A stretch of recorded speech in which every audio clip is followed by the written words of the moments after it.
Yeah, that title belongs to Zoo Warlock, it feels like. Zoo Warlock, and pretty much every variation of Mage that we've at least seen on stream has been doing quite well. But let's get into it. It's going to be that Beast Druid. I feel like Libram Paladin should have a decent matchup against Beast Druid, just because Beast Druid relies on just having a lot of big stuff, and Libram Paladin does a pretty good job of picking apart big stuff. Yeah, I'm really biased because I thought that the Druid was just bad, like all the way through last year. Even when it wasn't that bad, I felt that it was just pretty mediocre. Because the things you highlighted, it needs to get exactly the right start or nothing happens. Yeah. And the mix of cards in Paladin is such that you need a buff and a minion and you're good, and it's designed to do precisely that. And if it doesn't do that, it's designed to find that really quickly. So I agree with you. I think the Paladin should just get this one done most of the time. But Zoltan's hand is developing in a way that's going to make me look very foolish in a moment. This is quite an explosive start, to say the least. Going to be able to get the Guardian Animals very early on. If it pulls Twilight Runner, Zoltan's able to draw some cards and get towards that survival of the fittest. Maybe Glory doesn't even have time to try and pick apart this board and will be under too much pressure. Yeah, suddenly a 2/5 fish just doesn't look like it's like cutting it, really. Yeah. But that's assuming he draws no further buffs and gets no further damage in. One thing that's really fun to do against Druid, and it has been for a long, long time, is just make a massive minion. And if it's got Wind Fury, even better, and just smash them with it.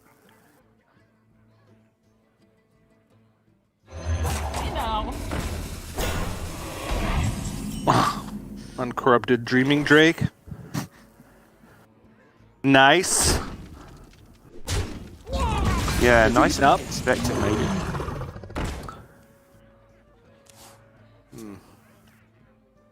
Here we go.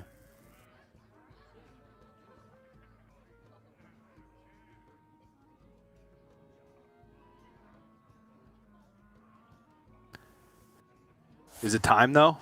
All right, it's time. You convinced me, Neil. You convinced me. Your doubt, TJ, your doubt bothered me there for a moment. It's always time. Get the runner, hit the 3/1, and just start drawing cards and killing your opponent. Yeah. Don't need to really draw cards in that situation with that, just because going to be able to attack with the Twilight Runner next turn, regardless, unless Glory wanted to part ways with like Lord Barov animated broomstick this early on, which would be kind of an insane thing to do. Here it all comes. Doesn't hit the dragon, but Zoltan still feel like is in a decent spot. Has control of the board. Arbor up, if that comes out next turn and Glory doesn't find a way to deal with this board, could be in some trouble. could be in some trouble indeed. I would agree with that sentiment. And by could be in some trouble, I mean will definitely be in some trouble. Mm-hmm. A large amount of it. That Libram may help a little bit, but he's going to have mana constraints for a lot of what he wants to do. So he's going to have to set it up this turn.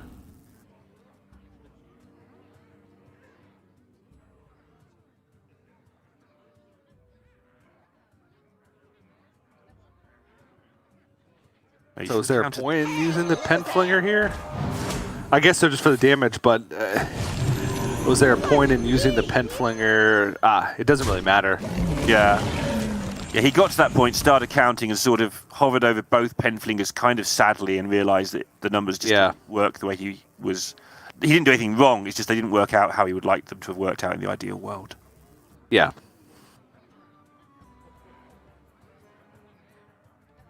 Still a fan of the Arbor up here. Just because it presents a lot of pressure. You can hero power, get rid of this animated broomstick and push the damage. And then Lightning Bloom plus the Survival of the Fittest next turn, I believe, will just be threatening lethal.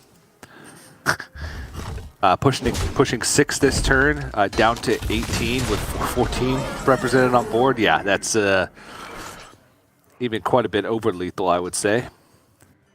Yeah, I'm just looking at this top sort of 20 or 30 players, and there's so many different decks. It's weird because Priest and Rogue are kind of given, and there's not even much leeway in what you can do with those, apart from maybe some secret Rogue action. And everybody's third and fourth decks is just everything you could ever look at in Hearthstone. It's just all out there. And we are watching Beast Druid in 2021. We certainly are.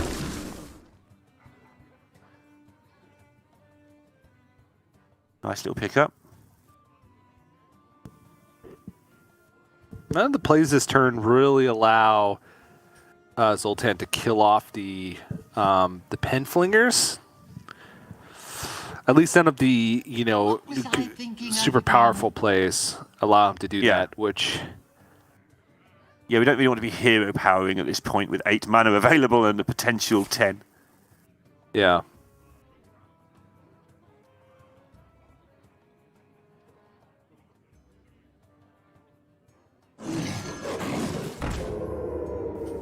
Looks like he values it. Okay. Yeah.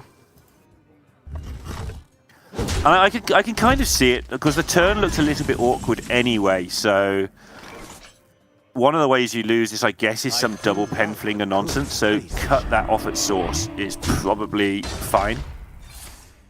Yep.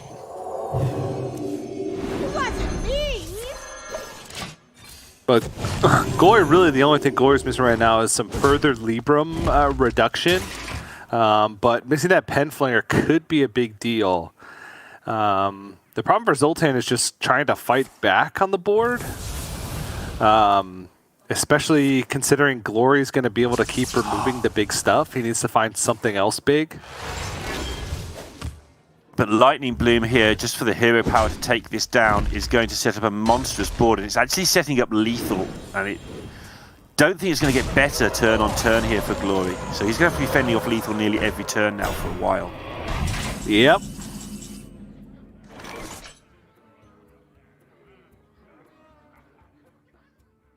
And when you get that survival cast as Druid, it just makes your life so much easier for the entirety of the game. That's kind of the point, obviously, of a 10 mana card. He's got it done, so it should be plain sailing, but it's a bit awkward.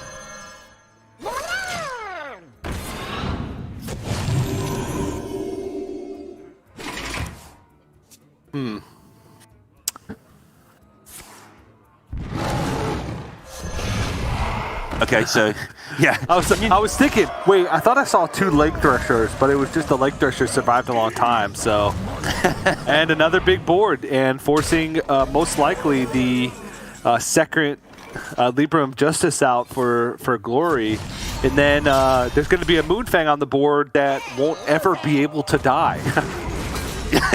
Because it can only take 1 damage at a time, and it's massive. God, it is just going to be huge, yeah. He's got as much time as he wants.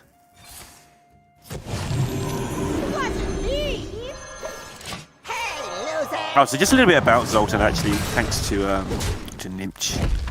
He's from Ukraine, and he got 11th at Masters Tour Madrid, which was his first attempt. That was the most recent one before this. So, not a bad start, really. You get 11th in your first Masters Tour, and here you are, just mashing up the world champion in your second attempt. Yeah. Another Penflinger gone. That was pretty much the only way that Glory could deal any sort of incremental damage to this Moonfang. This one's looking pretty done, I would say. And it doesn't even reduce Penflinger damage, though, TJ. It still takes 1 at a time from the Penflinger, so, what's the big deal? Yeah. There are no Penflingers. That's a big deal. Yeah, that is. Still has Libram of Hopes, but it's just going to keep chewing through. Glory's hope is that maybe he can go wide and then sneak some damage past, but there's an overflow there for Zoltan, so I don't know how good that's going to be. Okay, I'm buying into the possibilities because I trust you, TJ.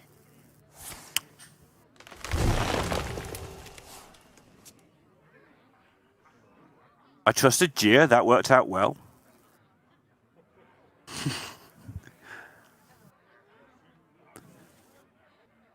A resizing pouch? Try and get something big enough to broom?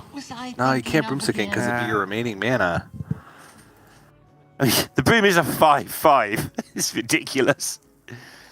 Yeah, you've got to be careful, though. This can go wrong. Dude. Oh, yeah, because you got to kill it, right? Yeah, you've got to take something down here. What was I thinking of again? You know.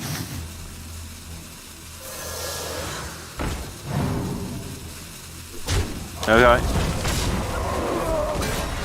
Another damage taken. It's down to a 10-6, but it heals back up with the overflow.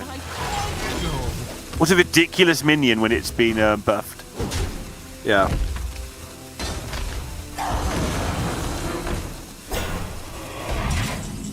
All right.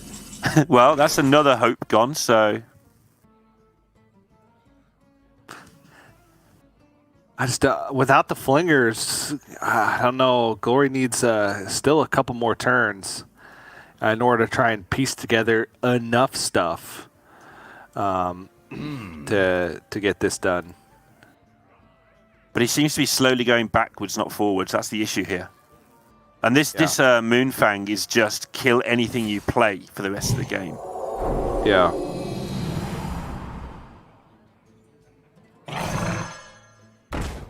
Kill anything you play and not die is the big thing here.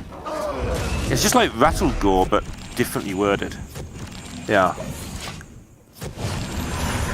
And still no Libram cost reduction, so they still cost 1.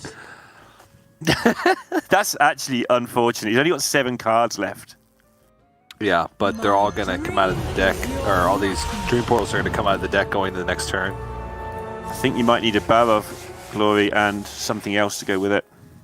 Yeah, the problem is Zoltan's going to present a pretty much guaranteed 2-turn lethal setup here, and then even if Barov comes out, there's no Lure of Justice. How do you even clear everything, 1, and then 2, what do you do with the Dream Portals that are going to come out the next turn? The victory is... Yeah, he's not. He just doesn't want to deal with any of that. He wants to get on with game number 3. The Libram of Hope and Glory is just not going to happen. He wants to try it again. Take this one down. Nice little showcase of the Beast Druid there. Not a deck that we see incredibly often, but obviously quite powerful. Though, from what we've seen, beating Libram Paladin is not the greatest achievement of the weekend, because it seems to be getting beat by just about everything. But it is the benchmark test, right? You know, you need to be this tall to ride. You need to be just tall enough to beat Libram Paladin to make it into a lineup that's good enough to get you into that top 16. So, do you feel like the Libram Paladin is like standing on tiptoes to get its head over the line? Like, here I am, I'm here, I'm okay, I'm allowed to ride. Look. Yes. Tall enough, really. Yeah. Libram Paladin is actually the 2 kids, one on the other shoulders in the trench coat gag. Yeah. That's what Libram Paladin is right now. Uther Adult Man. There you go. Got it. But now we're down to another deck we don't see that much of, actually, is the Secret Mage. Obviously, we see this a lot on ladder, but in the tournament, the mages seem to have gone the Highlander or even the Mizaki route. But this is just straight up weird, as I consider it, even though it's very straightforward. It's Secret Mage. It is. And it runs a lot of secrets. Not as many, honestly, as I've seen some decks run, right? I've even seen like double mirror. There's no counter. Oh, there's counter spells. Okay, sorry. I just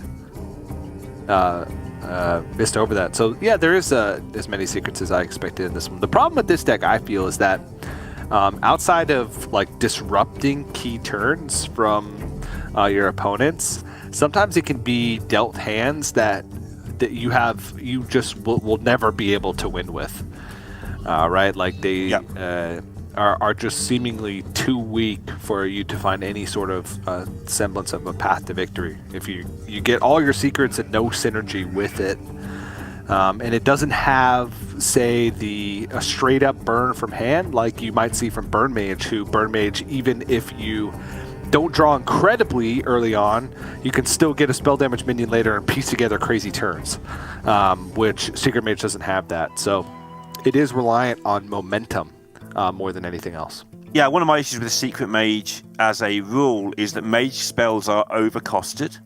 So reducing their costs is nice and all that, but you're sort of just fixing the problem. You're not actually making progress in some ways.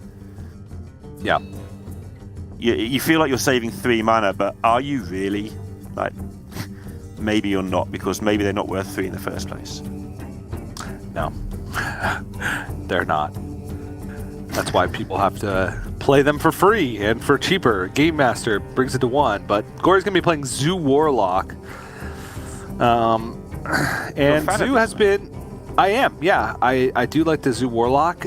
This list is a little bit different from some we've seen. Only 1 Cult Neophyte and like double Spear Jailer and double Expired Merchant, which are the 2 cards we see cut for the second Cult Neophyte. No Soulfires, which honestly seems to be quite standard, which I was a little bit surprised by coming in, because I personally like the extra burst from hand. But it has been quite interesting to see how things have panned out with Zoo Warlock and Warlock in general being quite a successful bring this weekend. We are seeing that burst from hand is something that players are not rating highly. We're seeing the Secret Rogue do really well, as opposed to maybe the Whirl Kick. And again, it cuts Eviscerate, that sort of thing. Now we're seeing Soulfire cut from Zoo. The players in this current meta, I understand it as well, are just looking to get on the board and stay there at all costs, like cutting everything else to do so. We are going to have a look at this Zoo. Gory just looking for playable 1-drops, and has one of them, but is looking for something maybe a little bit more impactful. Like a Flame Imp would be quite nice, I would say. Yep. It's a decent card. Does everything you need it to do. I remember there was a time that I discussed taking Flame Imps out against Rogue, but that discussion falls apart completely with Flesh Giant. It wasn't a good discussion in the first place, but now, like with Flesh Giant, you just play them. It's fine. Yeah. And now we're going to see if Zoltan can draw secrets like a good Secret Mage player would. Secret Keeper. She's going to be out of favour in a week or two's time when Undertaker comes back for a while.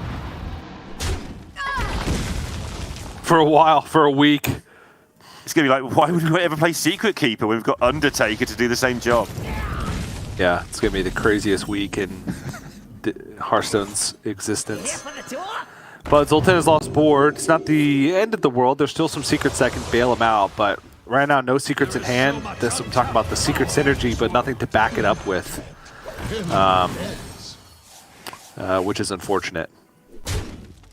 It is. It's going to happen, though, with this deck. It is just going to happen to you. One ticket, please. Nice to see that Glory, now he's the world champion, just taking his stride and just going as fast as physically possible still. You thought he might have slowed down a bit in his old age and his, his success, but no, he just still plays the cards instantly and hits you with them. Yeah. Thanks, Glory, for slowing down while I said that. Trying to get the matches over because there's a lot. This is a lot to get through, right? There's a lot around the Swiss. And fatigue is a thing, right? Because it's like the middle of the night, it's like, what, 4 a.m. in Japan at the moment? It must be of that order, maybe even later, actually. Yeah, something along those lines. Later or earlier, does it really matter when you're talking about the early morning like that? Right, exactly. And I know Crane last night queued up his worst matchup when he was 2-0 down in the last round, presumably so he could go to bed if he was going to lose that matchup anyway. Whereas the normal thing is to pressure your opponent and try and get it to 2-all and, hope that your opponent makes some sort of mistake because they're only 5-0 in the tournament. Why wouldn't they make a mistake? But Crane was just like, no, I think bed is more important if I'm going to lose this match. Yeah. which was a smart decision. As is playing a Flesh Giant onto the board during this turn.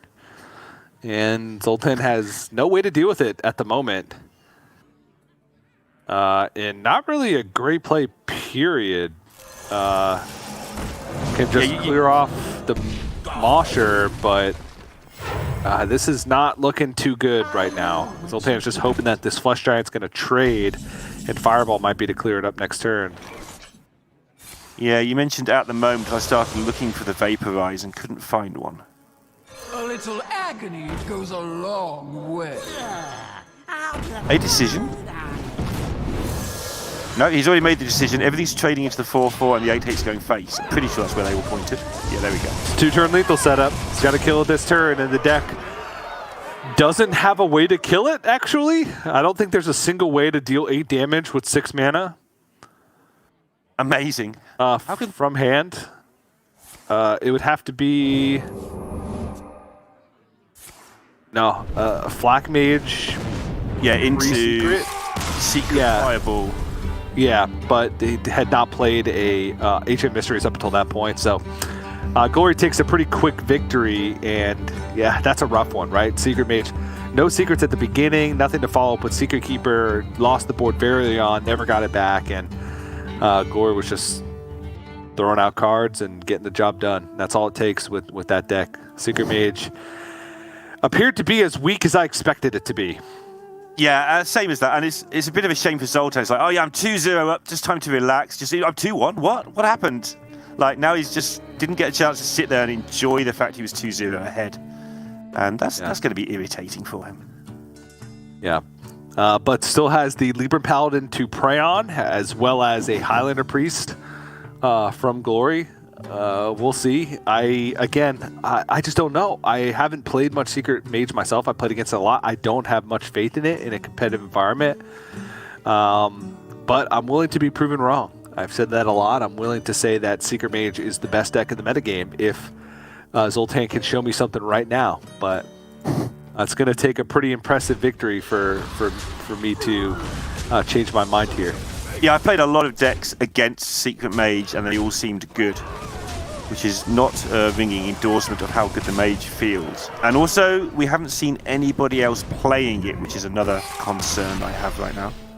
Yeah, it honestly feels like the Burn Mage is just like a better version of Secret Mage. Obviously, they're not the same thing, right? Secret Mage is more about tempo, I'd say, getting the board and keeping it by using the Secrets as disruption tools, whereas Burn Mage is more of like a more akin to like Cyclone Mage, where you're trying to amass resources and find a balance between using your spells as removal and saving your spells for killing people, killing your opponents. So yeah, the secret, what doesn't tend to work, and I'm pretty sure this is because designers test these things, is when you take every single card with the word secret of it and just jam it into a deck to see what happens. You do it day one of a new expansion because you want to see if it works, and it never does. And Secret Mage feels like that to me. It's just like you just jammed all the words secret on it, put it in your deck, and hope the synergy carries you. But the cards individually are just not that good. Yeah, but eventually that will work because it worked with Beast Druid. One expansion, somebody woke up and decided for the 5th expansion in a row to type in the word Beast when making a new Druid deck and put all the cards in, and then it was a tier 1 deck, and everything got nerfed. Someday, that's going to happen with Secret Mage as well. It's just a matter of time. Worked with Demon Hunter. Day 1 of Demon Hunter, just take any card that it had and put it in a deck. Literally just put any card, yeah. So I guess I'm wrong. I guess it does sometimes happen, but I don't think it's happened with Secret Mage. The cards individually do not feel strong enough. And again, I mean, Zoltan is proving us wrong. He's 6-1 in a Masters Tour with it, but it feels like there might be better options. Yeah. Well, the hardest part about this deck is like how greedy to be with your Flak Mage, how to sequence these different things, right? Like, is this a Kirin Tor and then use the Flame Ward and then next turn go Ancient Mysteries, hold on to the Secret for the Cloud Prince? sometimes like this type of these types of turns can be a little bit more difficult than they appear. Yeah, I feel that this is a much better setup if he's a regular on the deck, and I think you would have to be to want to play it. I feel like this is going to be a much stronger try than the previous game. It looks like he's got things that are actually going on here. But like you say, this isn't just straightforward play your stuff on curve. You've got to actually plan this several turns ahead now. And Ancient Mysteries is a really hard card. Like you play it, and then you have to decide what to do with the secret. Because you don't have to just put it there just because it costs 0. It's not essential to just spam it onto the board.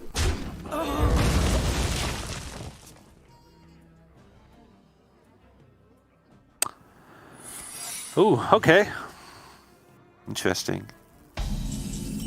There is a 1-drop that was left over from first day of school, but looks like he's going to get a loot hoarder, which is quite good, actually. Yeah, he's low on cards, so...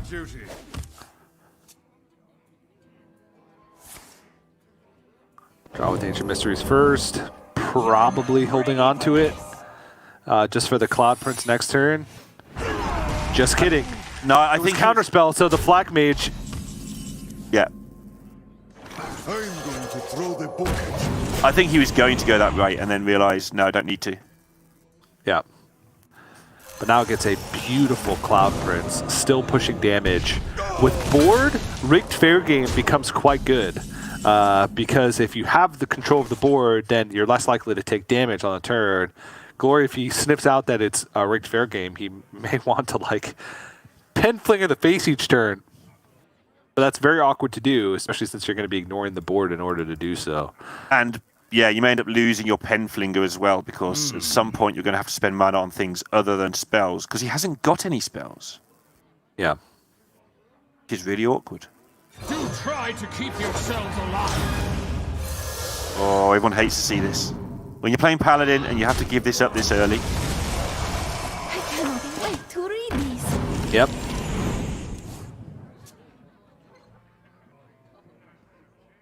Oh, okay. Well, can Inconspicuous Rider Game Master Rigged Fair, but you'd want a Rigged Fair Game first, and then Inconspicuous Rider, so that way you don't pull Rigged Fair Game out.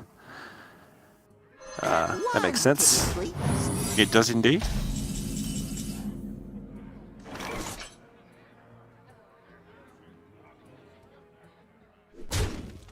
Just getting rid of the fair game stuff. Yeah. The attack face there is not really checking for anything. There's only one Flame Ward, and it was played. So this is either Netherwind Portal or Counterspell as the secret. Oh no, it's not Counterspell because you still have Counterspell up, right? Yeah. So it's exactly Netherwind Portal. Yep, and we get proof right there because that Netherwind Portal is unplayable. This whole hand is unplayable. Issue number 724 with this deck. Sometimes you can't play the cards even if you have the mana for them. Ooh. I mean, at this point, just who cares? Get rid of the Counterspell. Like, a minute ago, this looked quite good for Zoltan, and then suddenly it's awful. Yeah, suddenly his deck stopped working, which is what happens with Secret Mage like 50% of the time. It's like, cool, I pulled all the secrets out of my deck. All right, well, now what? All right, that's a draw. There we go. Cool Conjurer. Except they just get eaten up by the 4/5s that are on the board. That is an issue. It's a big, big problem. It'd be quite nice if you got a copy for each secret you have in play. Maybe that would be an improvement. Glory just doesn't care about them. He's just going to keep hitting face. It's like, I don't care about your 4/4s. I know you just can't do anything because you chose not to last turn, which means your secrets are duplicated. So I'm just not going to trigger them. I'm just going to keep hitting you. Ooh, Jandis. Oh, Wasteland Assassin. Great. Well, I mean, if Zoltan could just keep picking stuff apart and making it awkward for Glory. Because as soon as Glory plays a spell into the counterspell, the second counterspell comes down. There's 2 spells in a row. But he's dead. He's dead with the pen flinger. But it was a good side too. I'm just trying to look on the hopeful side, but there was none because your deck stops working for like 2 turns. That's enough turns for Libram Paladin to just kill you. And I like how Glory just said it makes the read. You have 2 cards in your hand that you're not playing. They're obviously secrets that you have in play. All I need to do is hit base, not proc rig fair game, and not play into Counterspell or Netherwind Portal, and just play big minions. And obviously he was given a little help by his deck, giving him big minions instead of spells, but I think he had. I don't know. This is starting to look rough. I think he worked out the 2 cards in hand. I think he knew the 2 secrets were those 2 cards duplicated, and he just chose not to trigger them. It's like, I'm just going to hit you. You can do nothing. You've locked yourself out of the game. Yeah.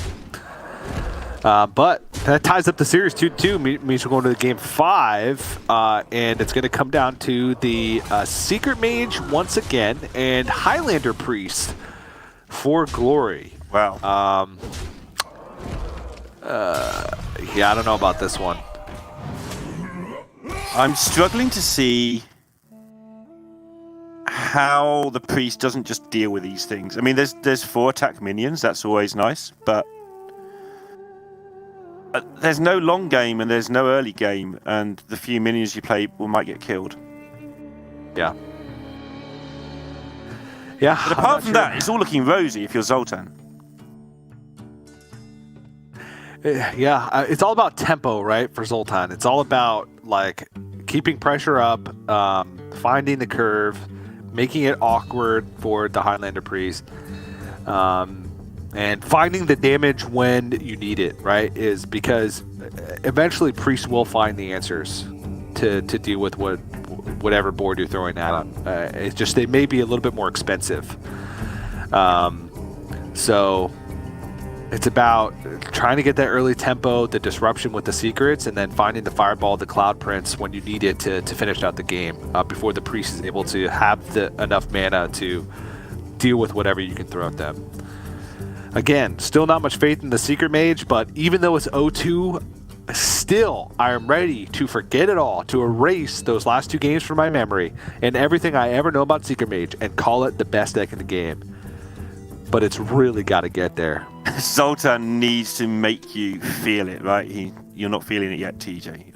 You don't seem like you're feeling it to me. Nope. But one thing's for certain, I'm excited. Zoltan's probably excited too. I love surprises. I've been looking through the points, and if he wins this, he goes to 7 wins. He'll be up to 14 Masters Tour points, which would put him up there in the top 5 or 6 in Europe. So power to add if he won the tournament. But yeah, this win's worth a lot. It's an invite to the next tournament as well. But he's got to get it done with this deck that we're both a little bit skeptical of. And by a little bit skeptical, I mean neither of us have any faith in it at all. Yeah, and this is a great opening hand from Glory. Palm reading and Zephyrus, there's really not a secret. Not a secret, no pun intended, as to what this deck's going to do.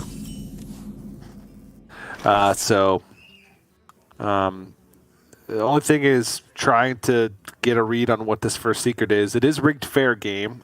Out of all the secrets, especially when you're playing Kirin Tor Mage, it feels like this is the one that you most expect, just because you want the additional card draw, right? So. Yeah, the games we've seen so far, he seemed very, very low on resources. That's because he didn't get to do this early in the game. And look at the difference now, because he does get the fair game going. Yeah, so I like Secret Keeper, Game Master, and plus Secret. Having the Game Master on board and protecting it, maybe with Counterspell, allows you to have a double up on a Pexus Smuggler next turn with Ancient Mysteries plus Mirror Entity or Flame Ward. Actually goes for Mirror Entity instead. Okay. I figure you'd want to protect the Game Master to guarantee, but he wants the tempo? I guess Coin. Okay, Coin is in the hand, so that's why he went with that instead. Okay. I mean, this thing can become awkward as well. More and more spells. Just get a nice 4 or 5 minion. Scare the priest a bit. Yeah. One silly. Oh, it never looks enough. But now he gets passed back to, and it's got stuff on the board already. This is kind of the first time this has happened properly to him in any of these 3 games that have taken about 2 minutes total. There we go. Oh, another one portal. There we go. Conjurer's Calling? Nah, Fireball. Got to get that damage in. Now the Secret Keeper's looking more menacing.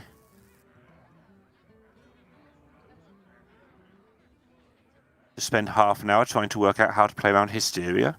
Then remember it's not possible and just carry on.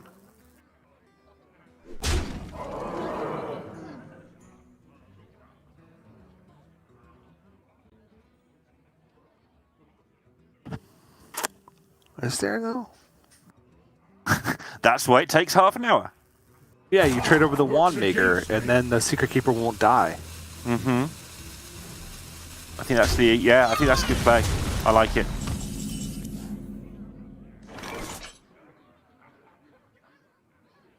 Ah, it's worse than Defile Maths. Oh, look at this though. It will die, TJ. We were wrong. Oh, it will die. But it won't die. Oh, it'll die, but it... Oh, this is going to be a big one. Nope. Oh, no, left 2 minutes on board. So Glory, being clever, unclevered himself there and actually ended up with a worse position. He unclevered himself. Uh-huh. I don't know what English words mean. I just make them up, and then people are supposed to understand them. But Zoltan has got a lot of cards from these fair games. And he's going to try and turn it into an unfair game now.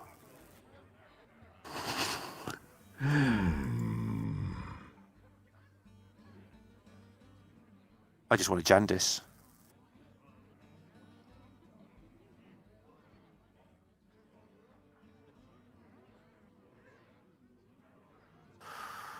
Yeah. Something real. It's the only one that makes sense with the Restitutor on board, because you don't want to play any spells. You just want as many minions as possible. The Magical Mercenary in this deck is actually not bad. Yeah, it's fine.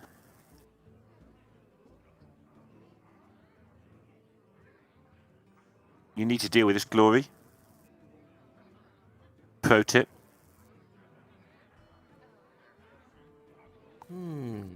And actually, Glory's hand hasn't really developed from the opener, which looked quite reasonable because there was a Zephyrus in it. It's turned into a deck with 5 more cards, but there's still only a Zephyrus that really matters in it. He wants to get this Ogremancer down, but no time. Too much stuff going on the other side.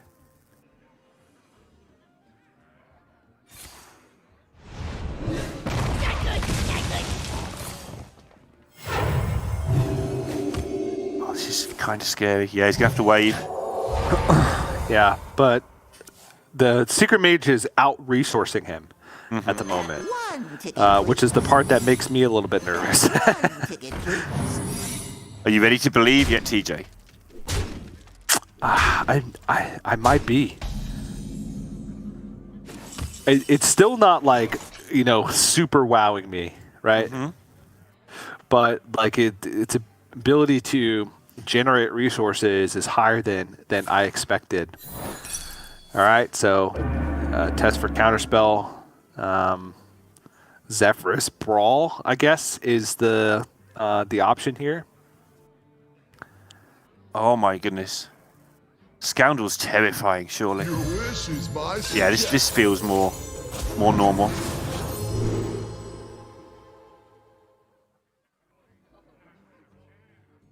Uh-huh.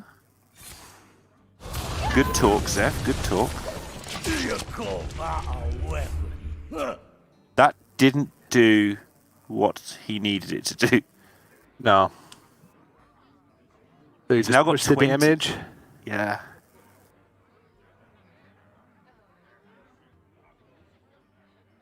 I want a power creation now. I want to find some more 4/5s or something and just say, I'm going to double fireball you next turn.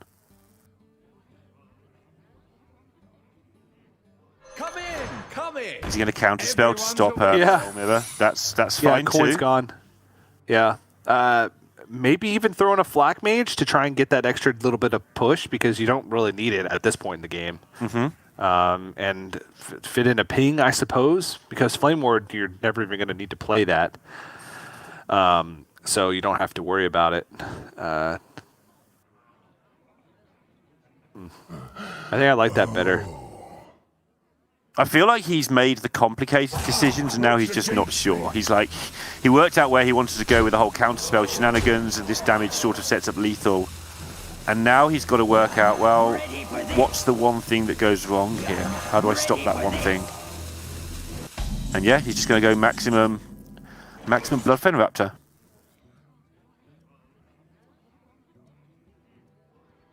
And that's it, right?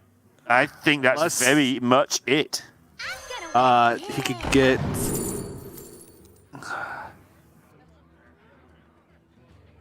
Nope.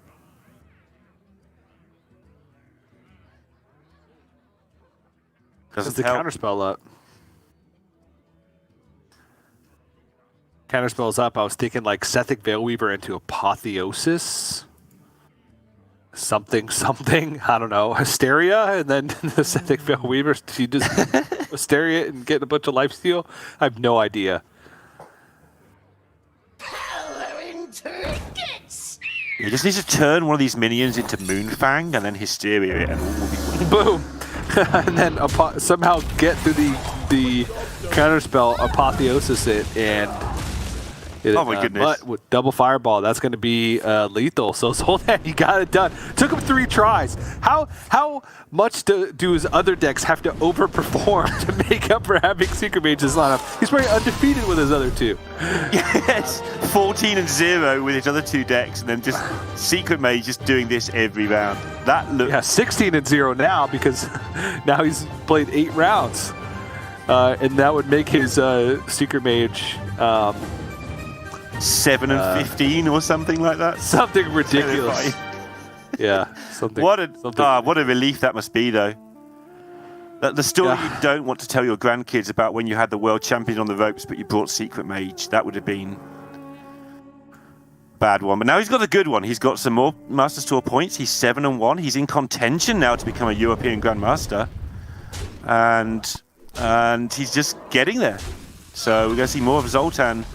Most likely in the top 16 now. He should have good tiebreakers.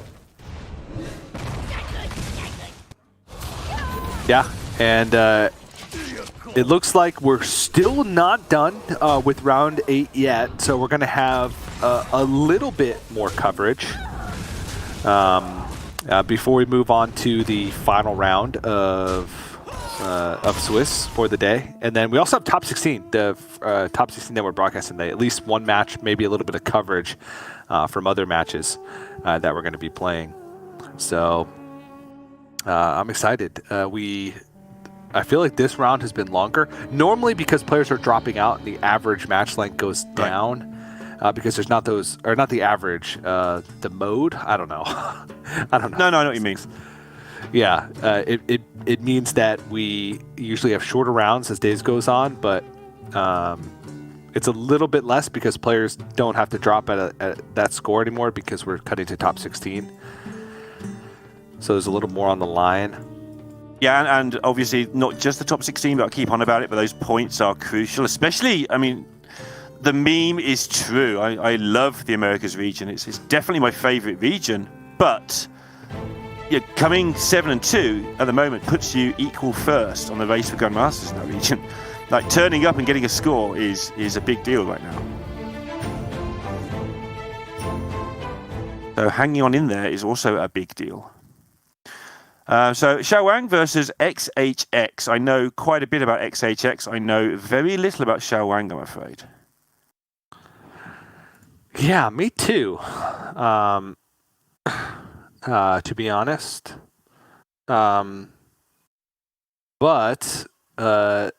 taking a look at the decks, which is what we do know, looks like XHX. That's really hard to say. Surprisingly hard to say. I have said it a lot. be playing the Nameless one in what looks to be Highlander Priest, and Xiao Wang playing what looks like Highlander Druid with double ramp to start things off. Not too shabby. Just finding the decks if you're wondering why I'm not talking to you. Yeah, lots of Highlander stuff going on here. So, yeah, XHX, I'm going to get this out of my system because it will come up at some point. He played Bunny Hopper and beat him 3-0 in the Chinese Team League last year, the Gold Championships. Mm-hmm. He then played Bunny Hopper again, and the cut-down version that had no in-game breaks or anything, just the actual gameplay, it was 3 hours long, and he beat Bunny Hopper in a... I mean, Priest won all 5 of the games in this last hero standing. That's how it went.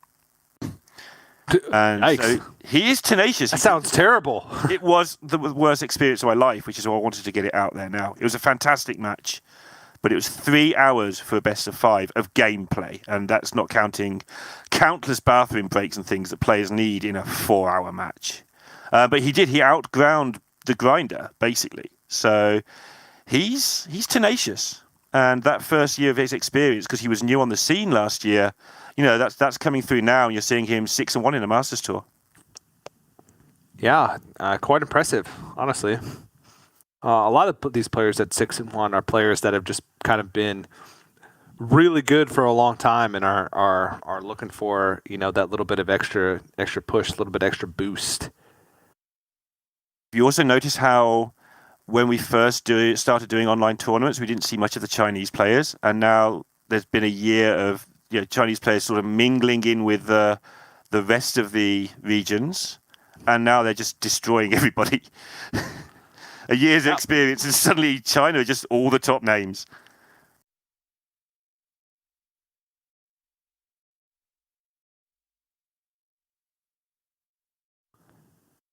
Oh, the Nameless one. Oh, it's so good. Oh, it's so good. Why aren't we seeing it more? And then Apotheosis is going to give it +5/+5. I mean, it's going to die. But, you know, +5/+5 in theory, pretty cool. Yeah. Just a bit, right? Oh, that's ridiculous. Nameless one's so much fun. Got a feeling I won't be saying that a year from now when we've seen it in every game for whatever series we're casting that day, but... Yep. At the moment, it's so much fun.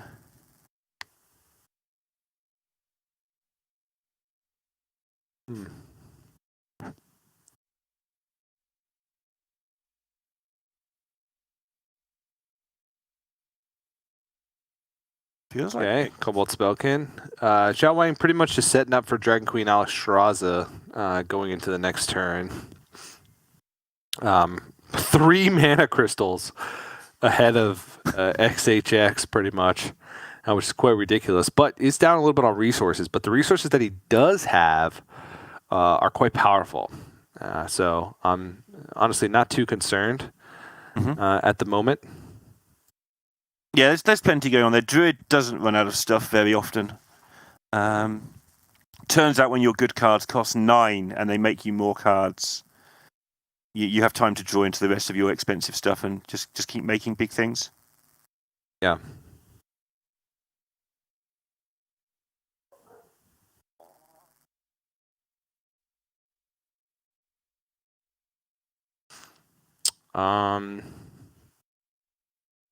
What if you... Nah, I'm just kidding. God, I need to know now. Trade? Omu Zephyrus Holy Smite, Dragon Queen Alexstrasza. Boom. I like the old hold your Zephyrus for the entire game and then use it for a Holy Smite against someone with 8-9 cards. That sounds great. I like that one. Yeah. I understand why you bailed. Yeah. It's going to be like, wow, that's sick. Full mana utilization. So much tempo. Also terrible.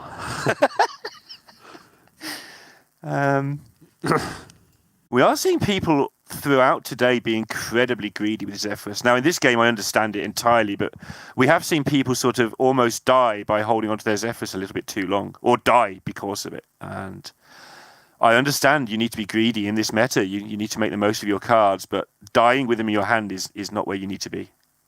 No. So there is a midpoint there that you probably have highlighted correctly.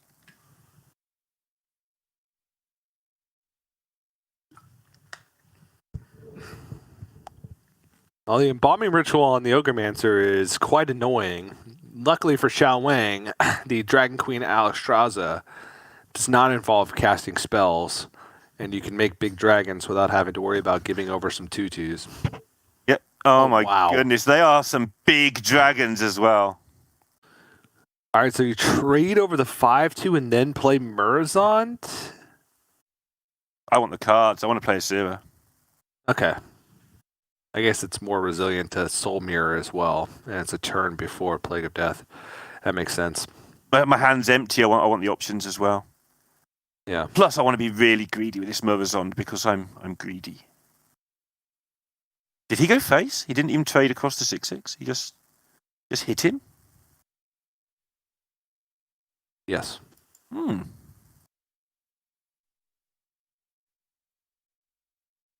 Which kills his Ysera. So trading it would have not left the 6-6, the 5-2 there, which means he would have an Asura. Yeah. And he's playing against a person who heals. Okay. I mean, he can Murazond. He can, and he's going to. And get it right back. Oh, Murazond Soul Mirror. Don't ever change.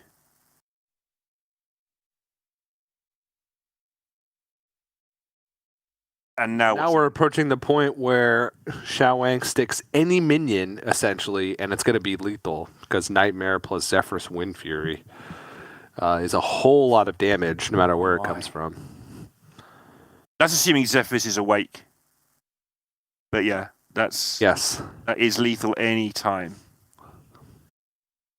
Especially Arbor up. Yeah? Okay. But Plague of Death will very likely come out here.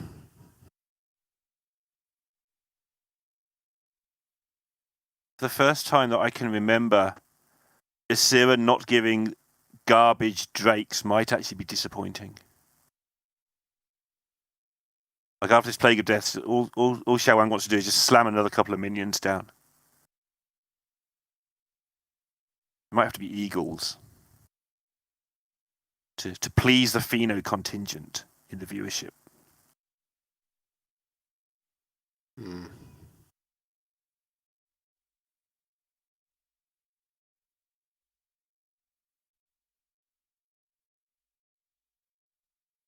He's trying not to use the Plague of Death. This is what made that match so long. You can probably see now. You can imagine this playing against Bunny Hopper. Yeah. You know, the considered play, trying to find a way to not have to burn your good card, but he has found a way that might work.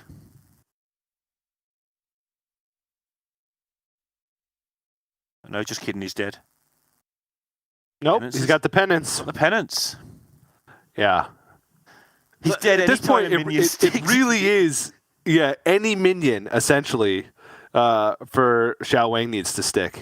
So this is double eagle, right? Well, you Hero Power first, because it's going to reset the mana crystals. There we go.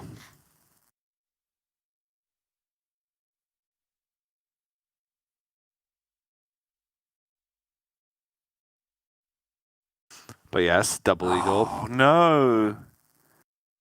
That's not pleasing at all. Or, well, yeah, he wants to play the Ogremancer. Of course. I think it's right. It's just not pleasing. Ooh. All right. Either of these minions stick, but they're not, because Plague of Death's going to come out, and XHX probably smells what's coming. Yeah. Because these cards have been in hand and will stay in hand. I mean, that Zephyrus has been there since turn 1, I think. I think he maybe kept it, I'm not sure. I mean, how much do you respect this board? Because Plague of Death is the last big removal. I think you might not kill this board, honestly. I would not criticize him if he doesn't kill this board. It's a very hard call.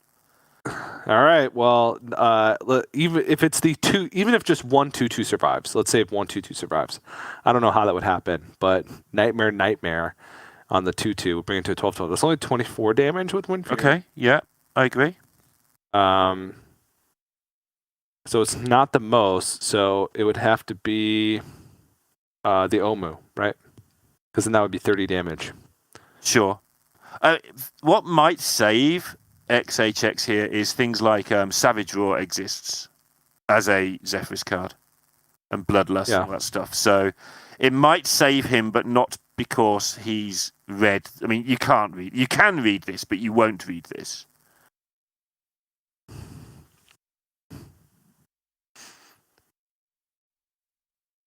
I mean, what is even happening right now? I don't know.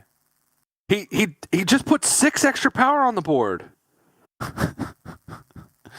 killed it all off with the double swipe. He's good. He's fine. Yeah, the double swipe. That's lethal. But he's dead. Nightmare wind speaker, right? As long as Zephyr spots it. Will Zephyr spot it? Yeah, that's always a fair point. Are you supposed to attack first there or second? Like, technically, for Zephyrs to be awake. Doesn't matter. Got him. 2-1. And the Druid looking pretty good when we've seen it on stream. This particular Druid, at least. All right. Well, Highlander Priest, it's been pretty middling so far, I'd say. And that kind of lethal, he navigated that turn as well as you could have, just leaving the 5-mana minion on board without having to use Plague of Death, which I agree with in that instance, because there's so much more that can come out that you need Plague of Death for, and he didn't really have anything proactive to play. Yeah. So he had to kind of find a creative way. But, I mean, Xiaowing just had it. And now we're going into Xiaowing's last deck, which is that OTK Demon Hunter. That seems like we've seen so much on stream, and it seems like it's just been winning games outside of the times where players have been forced to play Il'gynoth earlier, forced to play a lot of their stuff defensively. So we'll see if Xiaowing can navigate this well. But looking at the highlights from the game, Nameless One coming in clutch. Just imagine if Xiaowing didn't have the remove for that. That game would have been over super quickly, and XHX would have just won with a Nameless One Speaker Gidra. It's pretty insane. Yeah, I mean, he must have been so happy at that start. It looked like a crazy, crazy start. But after it was removed, it changed pretty quick. And to be honest, he might have just thought he was in front even right up to the time that he wasn't alive anymore, because he had a decent hand size. He had got the Druid down to 3 cards. He probably smelled some sort of rat. He probably expected something nasty was going to come, but I don't think he expected to just straight up die there. Yeah. Yeah. It was creative, like you say. It's generated a load of 2/2s, get rid of them, and get rid of everything else. But unfortunately for you, the OTK Druid, as it now is, just 30'd him. Unlucky. Yeah. Oh. But it looks like we are going to have one more game here. We'll see if how good the OTK Druid can perform. Sorry. I got him. It's taken me 5 years. I finally talked enough nonsense for TJ to mess up. Jeez. I should be sending Sottle some tips on how. You got me, all right.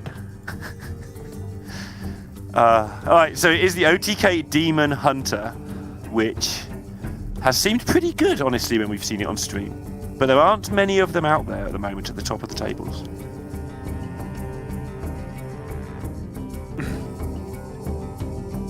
And you were saying that you thought the Priest was doing middling. I think the Priest is doing middling because you have to choose whether to leave up Priest or leave up Rogue, and you have to be ready for the one you're leaving up.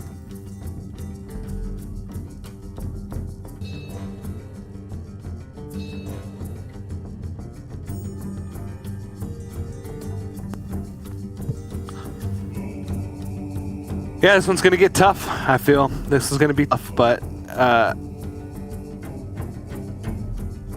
have a lot of faith in this OTK Demon Hunter. I've seen some of the high-level players play it over the course of the weekend. It's been pretty much non-stop taking victories against just about every single deck that you can imagine. Yeah, and when we saw Maverick playing it a moment or two ago, it looked like a different deck in the hands of somebody who's quite obviously practiced it a huge amount and knew exactly how to balance what was going on. It did appear to be a lot stronger at that point. So yeah. We will see what it's up against. It's going to be obviously the Priest or the Paladin, because that's how the rules work in Conquest. But either way, he only needs to beat one of them, which is, I'd say, looking pretty good. You'd fancy his chance of taking down one or the other of these two decks. Did somebody startle him? Well, I definitely think there's...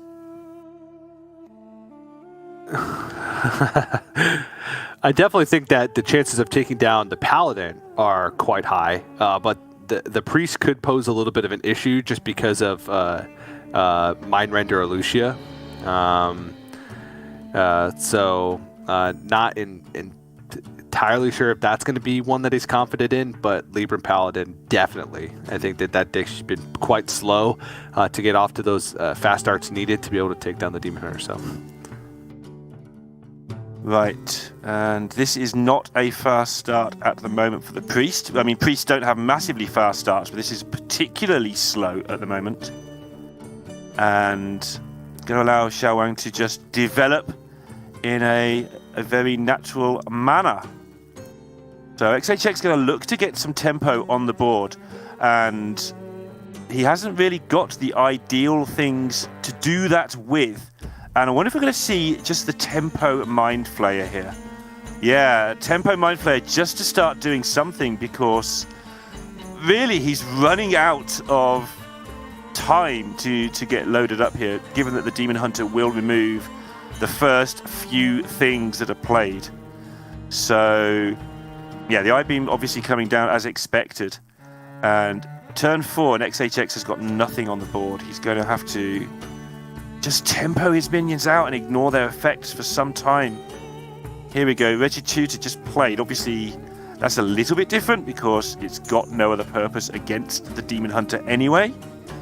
But even so, it's not much fun for XHX having to just play these as vanilla minions. Xiao Wang is making me happy here with how quickly he's playing this. Sign of somebody who is very comfortable. We talked with Jia about how the balance is important, the redundancy in some of your cards that you can waste. And it seems that Xiao Wang is quite happy with how many cards he can waste. He's just using I-Beams, without a second's thought. Either that or he's getting a bit nervous. We do see players playing, their first big one that we get to see, sometimes speed up as the tournament goes on, just out of a little bit of nerves. Yep, I'm back. You're back? I didn't even notice you'd got TJ. I was just having a little chat about the deck, and I was just quite happily rambling away. I didn't even... I actually didn't leave. I was here the whole time. I just wanted to see how long you could talk. So, great job on that. Did I pass? You did. Congratulations. All right. Well, getting into this one, I'm sure you said a lot of things, but the one thing that I'm going to say right now is that this Regitutor being on board is incredibly awkward. Yeah, and basically the fact that XHX was trying to tempo, but he had no minions. He had to tempo Courage down and stuff like that. He had no other plays. And now he's got a handful of stuff because he couldn't empty his hand quickly enough. Nice. Meanwhile, Xiao Wang is playing incredibly fast, which is either a sign of confidence or a sign of nerves. It's very hard to tell the difference sometimes. Could be both. Mm-hmm. He can be confident but nervous. Acrobatics, the couple times that I tried to play with Acrobatics in this deck, everything got really awkward because it's expensive. It's hard to dump cards on that turn. Mm-hmm. It does let you play more kind of for tempo, which I think that this deck is trying to do. I mean, this is a very interesting version of the deck. He runs Twin Slice, Mana Burn, Acrobatics, Blade Dance, right? It's a little bit more. Right. It's different. No I-beams. That's good. I spent a while talking about I-beams. That was fun. I did well there. Yeah. Oh no, it does have I-beams. Excuse me. What was the card that I was looking for? One cost card. Let me compare. 1 sec. Let me compare it with another one real quick. Sure. There's one card that I was like, oh, he cuts. I'll come back to it. There's one card that he cuts. It's definitely not I-beams. You need the I-beams. But a very interesting take on the deck, specifically like the mana burn, right? Because mana burn is used to, when you go for that kind of setup turn, you need your opponent to have a weaker turn. You go for the mana burn to make sure that you can ensure you have a smooth transition into whatever you're trying to do.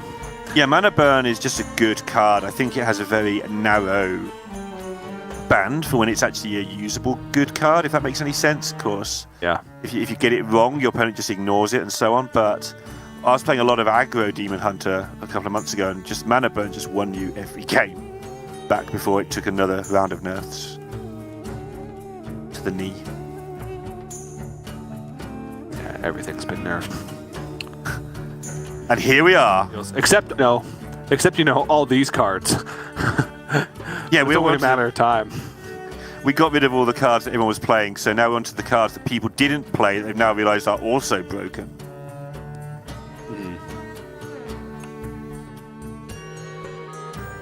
To be fair, though, this deck doesn't feel broken. It's not much fun to lose to, but is anything fun to lose to, really? Some things are fun to lose. I think the old Malagos Druid that played Yoxeron was pretty fun to lose to. Did you enjoy that deck, TJ? Was that one of your favorites? I did, yeah. It's like my favorite metagame of all time was that Yoxeron meta. The pre-nerf Yoxeron, that even if it just blasted itself instantly as soon as the turn began, it still cast every spell. Yeah. Yeah, and then they nerfed it, and that was just made it even more ridiculous in some ways, because you just didn't know anymore what was going to happen, but you were still going to play it anyway. So yeah. Lucia Burn is a monstrous deal. What? All right, well, that's supposed to be able to dump your opponent's combo onto your side of the board, but now it's been burned, so you can't do that anymore. That's a giant mistake, I suppose, to be in that position. Yeah, because pretty sure Xiao Wang's going to kill him next turn. So he has Philosophy, so that's double Moarg with Ethereal Augmentation. That would be 2, 3, Il'gynoth 4, Fellscream 5, even a full cost I-Beam. So as long as there's a minion on the other side of the board, it can go I-Beam and then Fellscream Blast. And that should be enough, because Fellscream Blast with 1 spell damage doubled twice would be 8 times 3, 24, and then the I-Beam. So yeah, I believe that'll be it. You passed the test. Channeling his inner Scintillol there and just burning the one card that can win him the game. Yep. Actually, just get this Nozdormu down. Find a way to reduce the cost one more. I mean, the one thing about this combo is that it doesn't matter. It takes like 3 seconds. Yeah, card, bang. Yep. And even the animations just go, you took 48, GG. They don't even, do anything spectacular. Just minus 48 or whatever appears on your face, and that's the end. Yep. Yep. So, Morg, and then...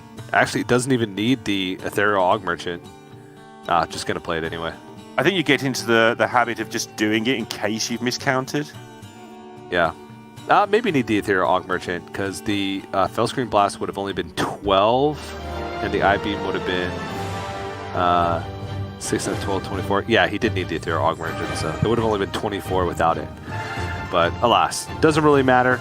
And Xiao Wang takes the series 3-1, and a crucial burn there right at the end for XHX. That's got to be a bummer, because it most certainly would have been jammed that turn, right? Because there wasn't that many cards in the deck. The version that Xiao Wang's playing, it cycles so aggressively. It even runs the Acrobatics, Spectral Sight, and Skull Gul'dan. All the cards that just heavy cycle. So And that all started at the very start of the game. He was trying to play cards on curve just to do something. But somewhere along the line, he managed to fill his hand up. And that's what it was. It was a Morazond that got him into that spot. Yeah, he was kind of just jamming his cards, playing quite quickly. Maybe some better spots, but I don't know. It's either play for tempo and fill up your hand, or just hope you just dump spells and then hope you draw Mind Render. But the longer it goes, the more you've got to be in the second mode, right? The more you've got to be in the I don't want to burn my cards because that's my out. Yeah. He was playing minions, but Xiaowing wasn't even under much pressure. There was an 8-8, but he was still quite healthy, so it would have been still a couple more turns before XHX could have put on enough pressure to have Xiaowing sweating. And by that time, there was, pretty much already enough oomph in the hand to be able to get the job done. So I'll do it for that match, but we still have round 8 here is still wrapping up, if you can believe it. What a round. Bunny Hopper must still be in somewhere. Yeah, just in there. I think he is in there at some sort of... he's always 4-2 or 5-3, even when you don't see him in the upper echelons. He's always just got this irritatingly good record. Yeah, well, we are going to be covering the remainder of one more match while we wait for round 9 to get underway, the final round of Swiss to get underway. Looks like Norwis versus Wyrer is what we're going to be jumping into. Wyrer always an exciting player to watch because he is a world-renowned deck builder. Mm-hmm. And Norwis is also becoming a fairly big name now. He had a run towards the top of Legend. He's streaming now as well, so getting his name out there a bit. And he's not scared to go with what he thinks is the right stuff. Yeah, will do whatever he thinks is right. Well, there you go. Norwis he's also on my fantasy team, which is really important. So go Norwis. There you go, Norwis. Bringing Token Druid, Burn Mage, Zoo Warlock, and World Kickmaster. Okay, after seeing the first 3 decks, I very much so expected it to be an aggressive rogue because it looks like he was going with an aggressive strategy. Wyrer not bringing Shaman. I think that's the big headline here. Bringing Silas OTK, Warrior, Secret Rogue, Highlander Priest, and Highlander Mage. So a lot of control decks, which seem to be kind of right in his wheelhouse. But overall, I'm still a little bit surprised that no Shaman, even if it's maybe not in the greatest of spots right now. I really like the fact that somehow in this broadcast you've got in X player didn't bring Shaman and it made sense. Yeah.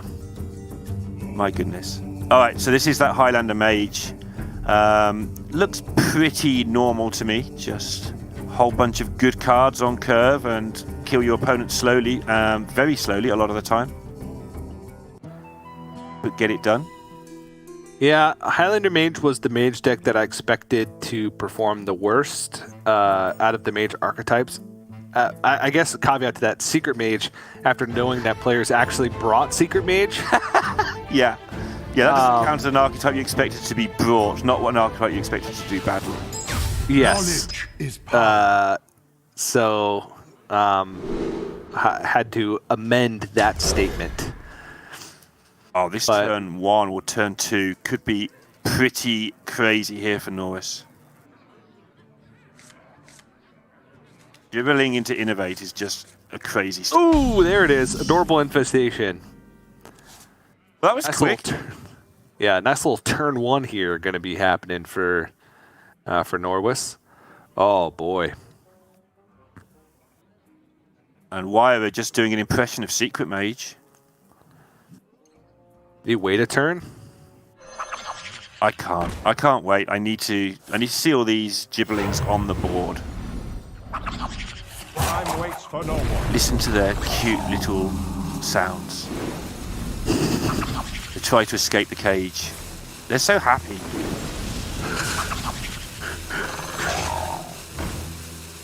Right, your turn, Wyver. Deal with that.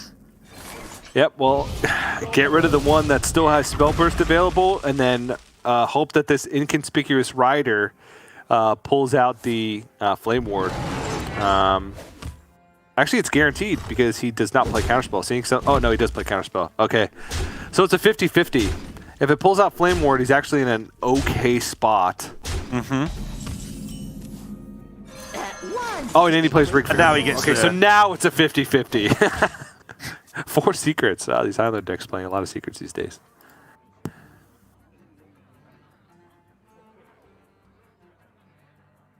Feels like there should be a lethal here somewhere. Because it is turn 3. Does he just need to draw Bloom into Arbor up? That would have been like the end of the game, right? Yeah.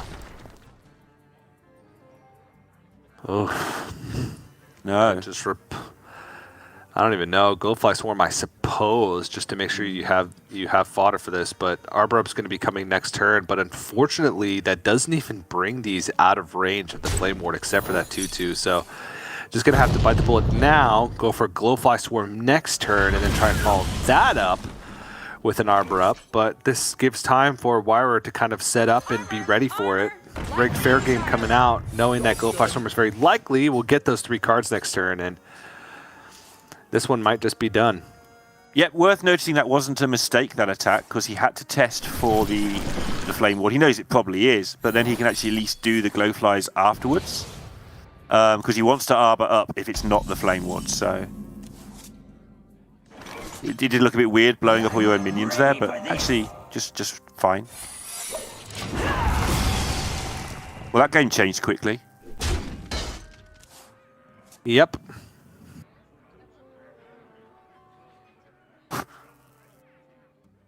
I mean, Norris just needs to find Fungal Fortunes, essentially.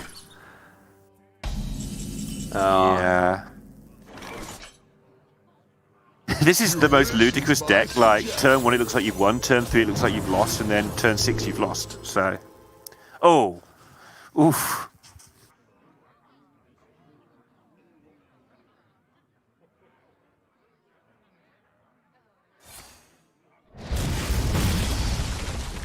Think there's any merit to just jamming a Sea Giant? I think he was trading the considering Flak Mage. Yeah, I think he was considering it strongly. Just get the game over with, so there's no comeback. Yeah. I think he felt that his hand was good enough to not have to do that. I feel Fungal Fortunes. All right. Okay, not good. All right. I mean, that's something. Point to the Innervate face. off the top means Norwis can go Glowfly Swarm, Innervate, Bloom, Arbor Up. All right, I can buy into this tail. No, Wyver's looking really, really good. It's just I can't buy into any tail right now. Yeah.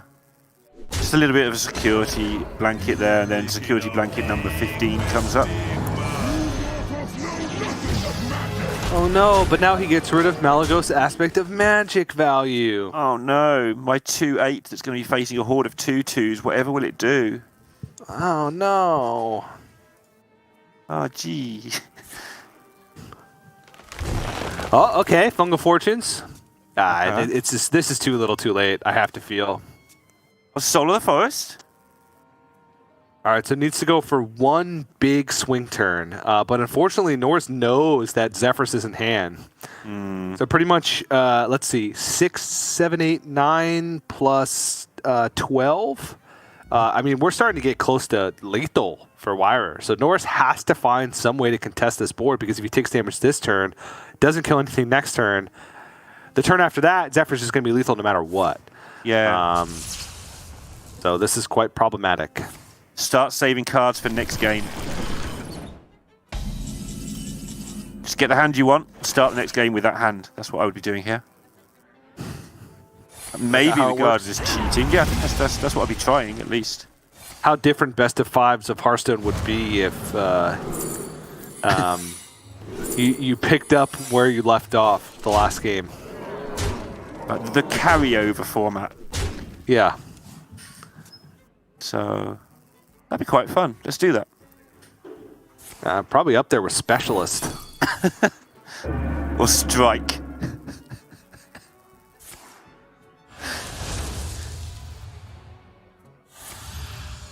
Strike.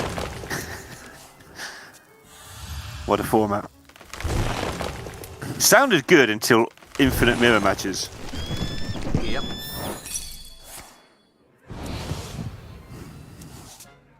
All right, that'll do it. Game 5.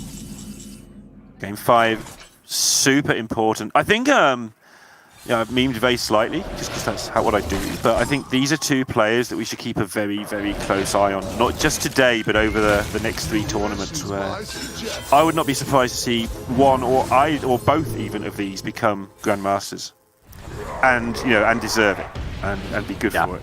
And definite World Championship contenders in the making. Maybe not this year, but they're people to keep a very close eye on for sure. Absolutely. But last decks remaining, obviously Norwis will still be on the Token Druid since he had the 2 games in that series, and Wyra is going to be switching over to Secret Rogue, I believe is what it was. Yep, I see a Shadow Jeweler Gnar in there, as well as that Sparkjoy chest. So, highlights from this game. Turn 1, fantastic for Norris. Every other turn, not so fantastic for Norwis. That's very, very succinctly and accurately surmised, TJ. Thank you. That was very good. Also interesting is these secret rogues. Darrett was saying there's 15% secret rogues, but they seem to all be rising up this tournament. We're seeing a lot more of them today than we saw yesterday when we're streaming. Yeah, I mean, it's very similar to the World Kick Rogue, right? It's got all the World Kick.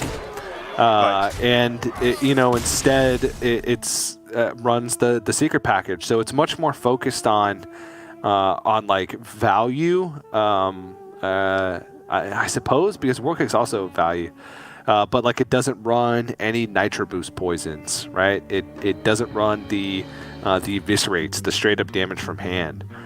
It just feels like it's built to be consistent, and it also feels like it's built to. Like, there's 400 players in this tournament. The top players have got a big advantage over the bottom players. That's no offense to whoever's number 400 in this event, but that's a lot of players. There's enough scope there for you to outplay the people in the first few rounds just by being better than them. That narrows down when you've only got 100 players in the field, for instance. And I think this deck is just allowing the consistency that maybe the World Kick doesn't quite have, at the cost of some explosiveness. Yeah. Well, we'll see how it pans out. How many of the secret rogues? How the rogues are divvied up within the top 16 when they qualify there. But I do like the secret rogue. I think it doesn't run out of gas as much. At least that's how it feels. But it doesn't quite have the reach. It takes a little bit longer to close out games. Watch your... Yeah, and that balance is very hard to know without playtesting it a lot, which side of the coin you're on, right? Do you want that bit of reach to just end these games, or are you going to end the game with 15 different lackeys, which seems to be what's happening. The more we're watching, the more we're seeing the Secret Road getting it done with just... It finds its own reach. It's just a really irritating way of getting there sometimes. Convoluted, not irritating.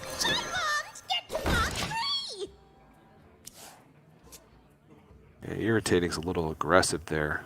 Yeah, I was definitely on the wrong side of this. Oh my goodness, what's happening, TJ?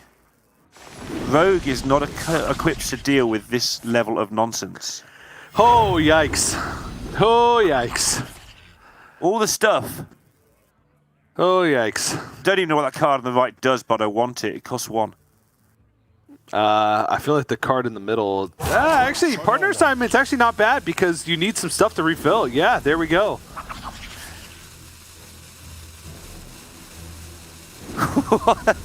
This might be a really short Hearthstone game if that. Yeah, you are the wild here. Oh my goodness. You'll go. All right. That kills one. That kills another. Do that thing you did last game, Wyver. I recommend.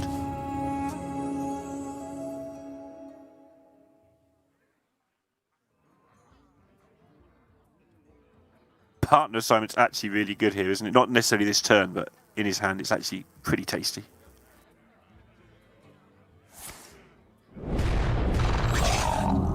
Yeah, it's just a way to refill a little bit, and I mean, we're still many turns away from Flick, so I don't think Wyver's going to last much longer in this game. A single buff card picked up. All right, well, backstab plus evil miscreant. Next turn, Lackey's Plunder. Oh, Draconic Lackey, no! Oh my. Those are the worst. Your Nosdo moves are no good here, sir. Oh, jeez. Arbor Up might be too slow. It's a whole turn away. It looks really good. It just looks really, really good. Can he play it now, in fact?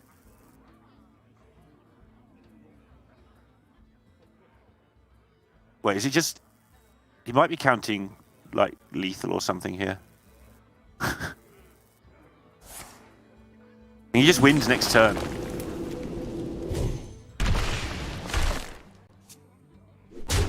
So what can Wyver find?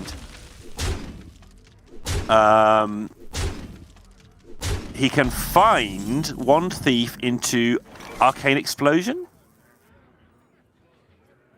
Yeah, I don't know about this one. Not now he can't. Before that Dirty Tricks was found, I think he could have found a one thief.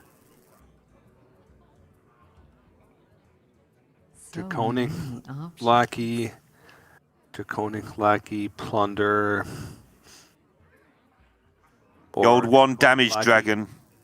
The Draconic Lackey Dagger Up Plunder. Take off 2 of the 1/1s, leaving 5, 6, 7 power on board. You're taking 2. Yeah, 15. Yeah, I'm not sold on this. This is not looking good. And that's if they don't have Arbor Up. Which we can see. On wings of evil. None of those. Try again.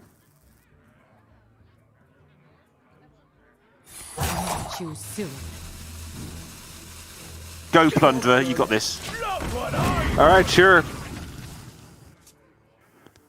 And that's 1,000,000 damage. Yep. That's 19? 18. 18. Yep.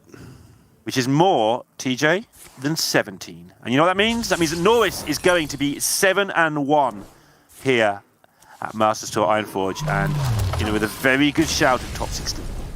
Yeah, nicely done. I mean, 2 games in a row of Gibberling openers. One of them's bound to stick, right? Mm-hmm. And that was the one. Rogue just not really equipped to deal with those type of explosive starts, and that's why Token Druid can take wins against just about anything.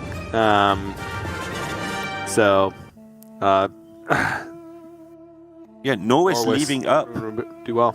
Rogue and Priest. We're not seeing many people leave up both of those two, but it's worked out for him. And this just looks like the previous game, except this time the things don't blow up and they win the game 2 turns later. Yeah.